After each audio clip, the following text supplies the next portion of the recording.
Hi అండి, welcome to mic TV. నేను సతీష్. విద్యా, ఉద్యోగం, కరెంట్ అఫైర్స్ ఇన్ఫర్మేషన్ ఇవన్నీ కూడా తెలుసుకుంటున్నాం కదా. ఈ వీడియోలో వచ్చేసి మనం ఈ వారం కరెంట్ అఫైర్స్ నిపుణుల్లో ఇచ్చినటువంటి సమకాలీన అంశాలు దానికి సంబంధించినవి తెలుసుకుందాం. సో ముందుగా ఐఐటి బాంబే టాప్ నవంబర్ 8న విడుదలైనటువంటి క్యూఎస్ ఆసియా యూనివర్సిటీ ర్యాంకింగ్స్లో 2024లో ఐఐటి బాంబే దేశంలోనే అగ్రస్థానంలో నిలిచింది. సో ఆసియా ఖండంలో 40వ ర్యాంకు దక్కించుకుంది.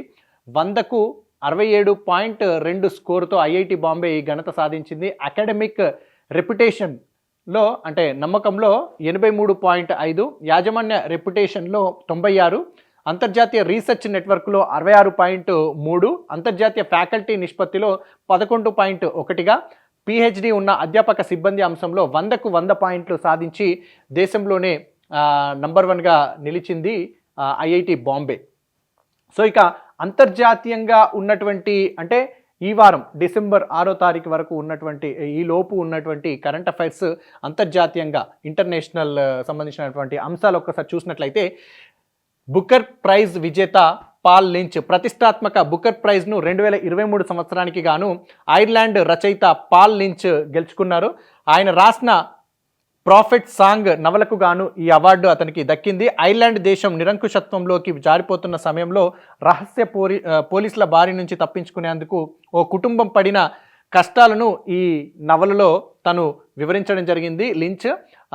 దానికి సంబంధించి బూకర్ ప్రైజ్ విజేతగా పాల్ లించ్ ఈ అవార్డును అందుకోవడం జరిగింది 2023 సంవత్సరానికి. కానీ ఇక కాప్ 28వ సదస్సుకు సంబంధించిన వివరాలు ఒకసారి చూస్తే, యుఏఈలోని దుబాయ్ వేదికగా కాప్ 28వ సదస్సు జరుగుతుంది. భారత్లో ప్రస్తుతం ఉన్న ఉద్గారాల తీవ్రతను 2030 నాటికి 45% తగ్గించడమే తమ లక్ష్యమని సదస్సులో ప్రధాని మోదీ కూడా ప్రకటించడం జరిగింది. ఇక శిలాజేతర ఇంధనం వాటాను 50% పెంచాలని చెప్పి నిర్ణయించినట్లుగా కూడా తెలియజేయడం జరిగింది. ఇక సదస్సుకు అధ్యక్ష హోదాలో యుఏఈ, అట్లాగే అంతర్జాతీయ ఇంధన సంస్థ ఐఈఏ డిసెంబర్ 1న కార్బన్ నియంత్రణకు తీసుకున్న చర్యలను ప్రకటించడం జరిగింది. అయితే పునరుత్పాదక ఇంధనాలు, ఇంధన సామర్థ్యాలు, ఆర్థిక సహకారం, శిలాజ ఇంధనాల డిమాండు, సరఫరా, కర్బన రహిత చర్యలపై విస్తృతంగా చర్చించాయి. అదేవిధంగా 2028లో జరిగేటటువంటి కాప్ 33వ సదస్సును భారత్లో నిర్వహించేందుకు కూడా ప్రతిపాదించడం జరిగింది. ఇది ఏదైతే కాప్ 28వ సదస్సు వచ్చేసేమో దుబాయ్ వేదికగా నిర్వహిస్తూ ఉన్నారు. సో తర్వాత సదస్సు వచ్చేసి మనకు 33వ సదస్సును వచ్చేసి భారత్లో నిర్వహించేందుకు ఇక్కడ వాళ్ళు ప్రతిపాదించడం జరిగింది. అనంతరం సదస్సులో పాల్గొన్న దేశాధినేతలతో ప్రధాని మోదీ మర్యాదపూర్వకంగా కూడా కలిశారు. ఈ కాప్ 28 సమావేశాలు డిసెంబర్ 12 వరకు కొనసాగుతాయి.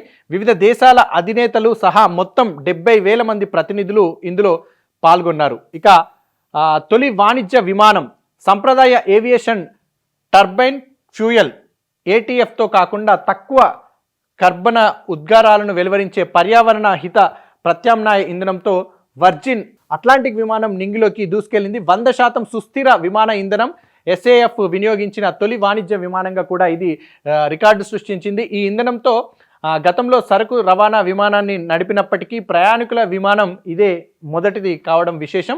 ఇక ఇందులో వినియోగించినటువంటి వంట నూనెలు కానీ జంతు వ్యర్థ కొవ్వులకు పాడైన మొక్కజొన్న నుంచి తీసినటువంటి సింథటిక్ కిరోసిన్ కలిపి తయారు చేసిన ఇంధనాన్ని వినియోగించారు. ఈ విమానంలో వర్జిన్ అట్లాంటిక్ వ్యవస్థాపకుడు రిచర్డ్ బ్రాన్సన్, కొంతమంది సిబ్బంది ప్రయాణించారు. ఇక బ్యాక్టీరియాకు జ్ఞాపక శక్తి, ఏకకణ జీవులైనప్పటికీ బ్యాక్టీరియాకు జ్ఞాపక శక్తి సామర్థ్యం ఉంటుందని, ఆ జ్ఞాపకాలను తమ వారసులకు చేరవేయగలవని అమెరికా శాస్త్రవేత్తలు పేర్కొన్నారు. ఆస్టిన్లోని యూనివర్సిటీ ఆఫ్ టెక్సాస్ శాస్త్రవేత్తలు ఈ పరిశోధన చేసిర్రు. యాంటీబయాటిక్స్ నిరోధకతను సాధించి మానవుల్లో ప్రమాదకరమైనటువంటి ఇన్ఫెక్షన్లను కలిగించడం వంటి వ్యూహాలను సిద్ధం చేసుకోవడం సంబంధించినటువంటి జ్ఞాపకాలను ఏర్పరచుకోగలవని వివరించడం జరిగింది. ఇక బ్యాక్టీరియాకు మెదడు లేకపోయినా అవి తమ పరిసరాలకు సంబంధించినటువంటి సమాచారాన్ని సేకరించి గుర్తుంచుకోగలవని పరిశోధనకు నాయకత్వం వహించినటువంటి సౌవిక్ భట్టాచార్య తెలియజేసిర్రు. వాటి జ్ఞాపకాలు కనీసం 4 తరాల పాటు కొనసాగుతాయని చెప్పి కూడా వారు ఇక్కడ వెల్లడించడం జరిగింది. ఇక న్యూజిలాండ్ కొత్త ప్రధానిగా క్రిస్టఫర్ లక్సన్ 53 సంవత్సరాల వయసు కలిగినటువంటి క్రిస్టఫర్ లక్సన్ నవంబర్ 27న ప్రమాణ స్వీకారం చేశారు. అక్టోబర్లో జరిగిన పార్లమెంట్ ఎన్నికల తర్వాత 2 చిన్న పార్టీల మద్దతుతో లక్సన్కు చెందిన నేషనల్ పార్టీ సంకీర్ణ ప్రభుత్వాన్ని ఏర్పాటు చేయాలని చెప్పి నిర్ణయించడం జరిగింది. ఇక అత్యంత ఖరీదైనటువంటి నగరాలుగా సింగపూర్, జూరిచ్ నిలిచాయని చెప్పి ఎకనమిస్ట్ ఇంటెలిజెన్స్ యూనిట్ EIU తెలియజేయడం జరిగింది. జూరిచ్ 6వ స్థానం నుంచి ఎగబాకి సింగపూర్ సరసన చేరింది. గతేడాది సింగపూర్తో పాటు తొలి స్థానంలో నిలిచినటువంటి న్యూయార్క్ ఈసారి 3వ స్థానానికి పరిమితమైంది. నిత్యావసర సరుకులు, గృహోపకరణాలు, కొన్ని రకాల సేవల ధరలు పెరిగినటువంటి నేపథ్యంలో జూరిచ్ ఖరీదైన నగరంగా మారిందని చెప్పి తెలియజేయడం జరిగింది. ఇక జాతీయ స్థాయిలో ఉన్నటువంటి ముఖ్యమైన అంశాలు, కరెంట్ అఫైర్స్ సమకాలీన అంశాలు ఒక్కసారి చూస్తే అతిపెద్ద టైగర్ రిజర్వ్ వన్యప్రాణి సంరక్షణలో భాగంగా కేంద్ర ప్రభుత్వం కీలక ప్రాజెక్టుకు గ్రీన్ సిగ్నల్ ఇచ్చింది. దీంతో 2300 చదరపు కిలోమీటర్ల విస్తీర్ణంలో దేశంలోని అతిపెద్ద టైగర్ రిజర్వ్ ఏర్పాటు కానుంది. ఇందుకోసం మధ్యప్రదేశ్లోని నౌరదేహి వన్యప్రాణి అభయారణ్యం, రాణి దుర్గావతి వన్యప్రాణి అభయారణ్యాలను కలపనున్నారు. దీనికి సంబంధించిన ప్రతిపాదనలు నవంబర్ 26న కేంద్రం ఆమోదం తెలిపింది. ఈ 2 అభయారణ్యాలు సాగర్, దమోహ్, నర్సింగ్పూర్, రైసెన్ జిల్లాల్లో విస్తరించి ఉన్నాయి. ఇక బాల కరోడ్పతి బాలీవుడ్ నటుడు అమితాబ్ బచ్చన్ వ్యాఖ్యాతగా వ్యవహరిస్తున్నటువంటి గేమ్ షో కౌన్ బనేగా కరోడ్పతి KBC, దీంట్లో 14 ఏళ్ల బాలుడు కోటి గెలుచుకొని రికార్డు సృష్టించాడు. KBC కౌన్ బనేగా కరోడ్పతి జూనియర్ స్పెషల్లో భాగంగా హర్యానాలోని మహేంద్రగఢ్కు చెందిన 8వ తరగతి చదువుతున్నటువంటి విద్యార్థి మయాంక్ నవంబర్ 28న జరిగినటువంటి ఎపిసోడ్లో అన్ని ప్రశ్నలకు సమాధానాలు చెప్పి ₹1 కోటి గెలుచుకున్నాడు. కొత్తగా కనుగొన్న ఖండానికి అమెరికా అని పేరు పెట్టి దాని మ్యాప్ను తయారు చేసిన యూరోపియన్ క్యాట్రోగ్రాఫర్ ఎవరు? ప్రశ్నకు మార్టిన్ వాల్డిసి ముల్లర్ అని సమాధానం చెప్పి ₹1 కోటి సొంతం చేసుకున్న తొలి జూనియర్ కంటెస్టెంట్గా నిలిచాడు. ఇక ఒడిశాలో బ్లాక్ పాంథర్, ఒడిశా అడవుల్లో బ్లాక్ పాంథర్ నల్ల చిరుత కనిపించింది. Principal chief conservator of forest Susanta Nanda వివరాలు వెల్లడించారు. పులుల గణన కోసం ఏర్పాటు చేసినటువంటి ట్రాప్ కెమెరాలకు ఈ చిరుత చిక్కినట్లుగా వాళ్ళు తెలియజేయడం జరిగింది.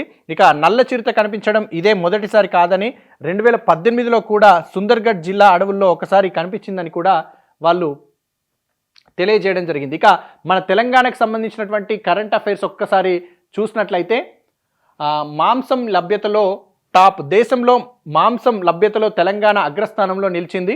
ఈ మేరకు ప్రాథమిక పశుపోషణల గణాంకాల బేసిక్ యానిమల్ హస్బెండరీ స్టాటిస్టిక్స్ ఈ వార్షిక నివేదిక ప్రకారంగా 2023కు సంబంధించి నివేదికను వెల్లడించింది. ఇది మాంసం ఉత్పత్తిలో మాత్రం 5వ స్థానంలో ఉందని పేర్కొంది. కోడిగుడ్ల తలసరి లభ్యతలో 2, ఉత్పత్తిలో 3వ స్థానంలో నిలిచింది. పాల ఉత్పత్తి లభ్యతలో 13వ స్థానంలో ఉంది. తెలంగాణలో 4 ఏళ్లుగా అమలు చేస్తున్నటువంటి గొర్రెల పంపిణీ పథకం కారణంగానే మాంసం ఉత్పత్తి లభ్యత పెరిగాయి. ఈ పథకం కింద ఇప్పటి వరకు 1.28 కోట్ల గొర్రెల పంపిణీ జరిగింది. అదేవిధంగా రాష్ట్రంలో 1500కు పైగా కోళ్ల ఫారాలు ఉన్నాయి. కేంద్ర పశుసంవర్ధక పాడి పరిశ్రమాభివృద్ధి శాఖల ఆధ్వర్యంలో BAHS జాతీయ స్థాయిలో ఏటా పశుపోషణ గణాంకాలు సేకరిస్తూ వార్షిక నివేదికలు రూపొందిస్తుంది. ఇక కాంగ్రెస్కు తొలి విజయం.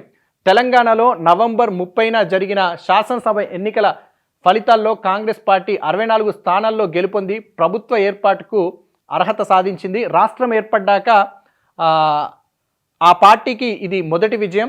BRS 39 స్థానాల్లో గెలుపొంది 2వ స్థానంలో నిలిచింది. అదేవిధంగా భాజపా 8 స్థానాలను గెలుచుకుంది. MIM 7 స్థానాల్లో గెలుపొందింది. ఇక అదేవిధంగా తెలంగాణతో పాటు ఎన్నికలు జరిగిన రాజస్థాన్, మధ్యప్రదేశ్, ఛత్తీస్గఢ్ భాజపా అత్యధిక స్థానాలు గెలుపొంది ప్రభుత్వం ఏర్పాటు చేయనుంది.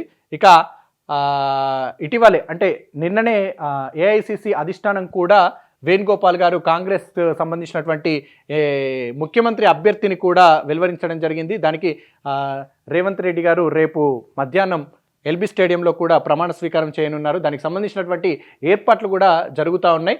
ఇక మరొక అంశం చూస్తే RGUKTకు పురస్కారం. బాసరలోని రాజీవ్ గాంధీ వైజ్ఞానిక సాంకేతిక విశ్వవిద్యాలయం RGUKT ప్రతిష్టాత్మక గ్రీన్ యూనివర్సిటీ అవార్డు 2023కు గాను ఎంపికైంది. వాతావరణ మార్పులపై ఐక్యరాజ్య సమితి ఆధ్వర్యంలో 28వ కాన్ఫరెన్స్ ఆఫ్ పార్టీస్ కాప్ సమావేశాన్ని నవంబర్ 30 నుంచి డిసెంబర్ 12 వరకు దుబాయ్లో నిర్వహిస్తున్నారు. దానికి సంబంధించి ఇంతకు ముందు కూడా మనం తెలుసుకున్నాం. అట్లాగే 2028లో కూడా భారత్లో ఈ కాప్ సమావేశం నిర్వహించనున్నట్లు ప్రతిపాదనలు కూడా వెళ్ళాయి. ఇక ఏడాది కాలంలో సుమారు 72 ఎకరాల్లో మొక్కలు పెంచడం, ఎకో పార్క్ ఏర్పాటు, కాలుష్య నివారణ కార్యక్రమాలను పెద్ద ఎత్తున నిర్వహిస్తున్నట్లు ఆర్జీయూకేటీ తెలంగాణ నుంచి ఈ అవార్డుకు ఎన్నికైంది. రాష్ట్ర ఉన్నత విద్యామండలి ఉపాధ్యక్షుడు వర్సిటీ ఉపకులపతి ఆచార్య వి వెంకటరమణ డిసెంబర్ 1న దుబాయ్లో అవార్డును అందుకున్నారు. ఇక దీనికి సంబంధించి ఇవి తెలంగాణకు సంబంధించి అట్లాగే అంతర్జాతీయకు సంబంధించినటువంటి విషయాలు తెలుసుకున్నాం. అట్లాగే ఇప్పుడు ఒకసారి ఎన్ఎండిసికి అవార్డుల విషయంలో చూస్తే నవరత్న ప్రభుత్వ రంగ సంస్థ ఎన్ఎండిసి జాతీయ స్థాయిలో పలు పబ్లిక్ రిలేషన్స్ అవార్డులను సాధించింది. హౌస్ జర్నల్ హిందీ మహిళాభివృద్ధిలో సిఎస్ఆర్ ప్రాజెక్టు, సుస్థిరాభివృద్ధి నివేదిక, వార్షిక నివేదిక తదితర అంశాల్లో ఈ అవార్డులను దక్కించుకుంది. నవంబర్ 26న ఢిల్లీలో నిర్వహించిన నేషనల్ పబ్లిక్ రిలేషన్స్ ఫెస్టివల్ 2023 సందర్భంగా పార్లమెంట్ సభ్యురాలు డాక్టర్ సోనల్ మాన్సింగ్ ఎన్ఎండిసి అధికారులకు అవార్డులను బహుకరించారు. ఇక క్రీడలకు సంబంధించినటువంటి కరెంట్ అఫైర్స్ ఒక్కసారి చూస్తే శ్రీవల్లికి ఐటీఎఫ్ టైటిల్, హైదరాబాద్ టెన్నిస్ యువతార బమిడిపాటి శ్రీవల్లి రష్మిక కెరీర్లో తొలి అంతర్జాతీయ టెన్నిస్ సమాఖ్య ఐటీఎఫ్ సింగిల్స్ టైటిల్ను సొంతం చేసుకుంది. బెంగళూరులో నవంబర్ 26న ముగిసిన మహిళల వరల్డ్ టెన్నిస్ టూర్ టోర్నీలో 21 ఏళ్ల శ్రీవల్లి ఛాంపియన్గా నిలిచింది. ఫైనల్లో 6-0, 4-6, 6-3తో భారత్కే చెందిన జీల్ దేశాయ్ను ఓడించింది. ఈ విజయంతో WTA సింగిల్స్ ర్యాంకింగ్స్లో రష్మిక 181 స్థానాలు దాటుకొని 706వ ర్యాంకుని నుంచి 525వ ర్యాంకుకి చేరుకుంది. ఇక T20 ప్రపంచ కప్నకు నమీబియా 2024 T20 ప్రపంచ కప్నకు నమీబియా అర్హత సాధించింది. ఆఫ్రికా తరపున పొట్టి కప్పు బెర్త్ సంపాదించిన తొలి జట్టుగా నమీబియా నిలిచింది. నవంబర్ 28న టాంజానియాపై 58 పరుగుల ఆధిక్యంతో నమీబియా విజయం సాధించింది. ఆఫ్రికా క్వాలిఫైయర్స్లో 5 మ్యాచ్ల్లో నెగ్గడంతో నమీబియాకు పొట్టి కప్పు బెర్త్ దక్కింది. మరో బెర్త్ కోసం ఉగాండా, కెన్యా, జింబాబ్వే, నైజీరియా రేస్లో ఉన్నాయి. వచ్చే ఏడాది వెస్టిండీస్లో T20 వరల్డ్ కప్ జరగనుంది. ఇక ప్రో కబడ్డీ సీజన్ 10 దీనికి సంబంధించి ప్రో కబడ్డీ లీగ్ డిసెంబర్ 2 నుంచి ప్రారంభమైంది. ఇప్పటికీ 9 సీజన్లు పూర్తి చేసుకొని 10వ సీజన్ అట్టహాసంగా ప్రారంభమైంది.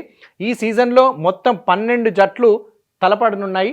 దానికి సంబంధించినటువంటి ఇన్ఫర్మేషన్ ఒక్కసారి చూస్తే లీగ్ దశలో మొత్తం 132 మ్యాచ్లు జరుగుతాయి. ఇవి 2024 ఫిబ్రవరి 21న ముగుస్తాయి. ప్లే ఆఫ్స్ ఫైనల్ తేదీలు తర్వాత ప్రకటిస్తారు. హైదరాబాద్ వేదికగా గచ్చిబౌలి స్టేడియంలో జనవరి 19 నుంచి 24 వరకు 11 మ్యాచ్లు జరుగుతాయి. వీటిలో తెలుగు టైటాన్స్ 4 మ్యాచ్లు ఆడనుంది. ఇక గ్రాండ్ మాస్టర్గా వైశాలి చెస్ గ్రాండ్ మాస్టర్ హోదా దక్కించుకున్న భారత 3వ మహిళా క్రీడాకారిణిగా వైశాలి 22 సంవత్సరాల వయసు గల వైశాలి రికార్డు నమోదు చేసింది. ఈమె కంటే ముందు కోనేరు హంపి, ద్రోణావల్లి, హారిక ఇందులో ముందుగా ఉన్నారు. ఇక భారత్ తరపున ఈ ఘనత సాధించిన 84వ chess player Vaishali. Grandmaster హోదా సాధించాలంటే 3 GM నార్ములతో పాటు ఖాతాలో 2500 ఎలో రేటింగ్ పాయింట్లు ఉండాలి. ఈ ఏడాది అక్టోబర్లో ఖతార్ మాస్టర్స్ టోర్నీలోనే ఆమె 3వ GM నార్మ్ అందుకుంది. ప్రస్తుతం స్పెయిన్లో జరుగుతున్న ఎల్లో బ్రెగాట్ ఓపెన్లో వరుసగా 2 రౌండ్లలో విజయాలు సాధించి రేటింగ్ కూడా సంపాదించింది. వైశాలి భారత గ్రాండ్ మాస్టర్ ప్రజ్ఞానంద్కు అక్క, గ్రాండ్ మాస్టర్ హోదా సాధించిన మొట్టమొదటి అక్క తమ్ముడుగా వీరిద్దరు కూడా ఈమె చరిత్ర సృష్టించడం జరిగింది. ఇవి ఈరోజు ఈ వారము ఉన్నటువంటి విద్యా ఉద్యోగం కరెంట్ అఫైర్స్ ఏవైతే భాగంలో తెలుసుకుంటున్నామో అందుకు సంబంధించినటువంటి ఈ వారం కరెంట్ అఫైర్స్ సంబంధించినటువంటి విషయాలు.